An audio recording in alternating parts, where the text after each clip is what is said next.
ஒரு பெரிய ஆற்றின் ஓரத்தில் இருந்த நாவல் மரத்தில் ஒரு குரங்கு வாழ்ந்து வந்தது. அந்த ஆற்றில் ஒரு முதலை இருந்தது. குரங்கு தினமும் இனிப்பான நாவல் பழங்களை முதலைக்கு கொடுக்கும்.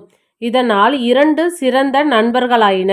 ஒரு நாள் முதலை சில பழங்களை அதன் மனைவியிடம் கொடுத்தது. அந்த இனிப்பான பழங்களை சாப்பிட்ட முதலை மனைவி, இவ்வளவு இனிப்பான பழங்களை சாப்பிடும் அந்த குரங்கின் இதயம் எவ்வளவு இனிமையாக இருக்கும், எனக்கு அதன் இதயம் வேண்டும் என்று அடம்பிடித்தது. நண்பனை ஏமாற்ற விரும்பாத முதலை மனைவியின் வற்புறுத்தலால் குரங்கை தன் முதுகில் ஏற்றி வீட்டிற்கு அழைத்து சென்றது. ஆட்டின் நடுவே சென்றபோது முதலை உண்மையை சொன்னது.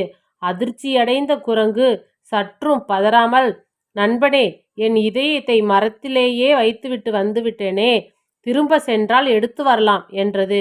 முதலையும் அதை நம்பி கரைக்கு திரும்பியது. கரை வந்தது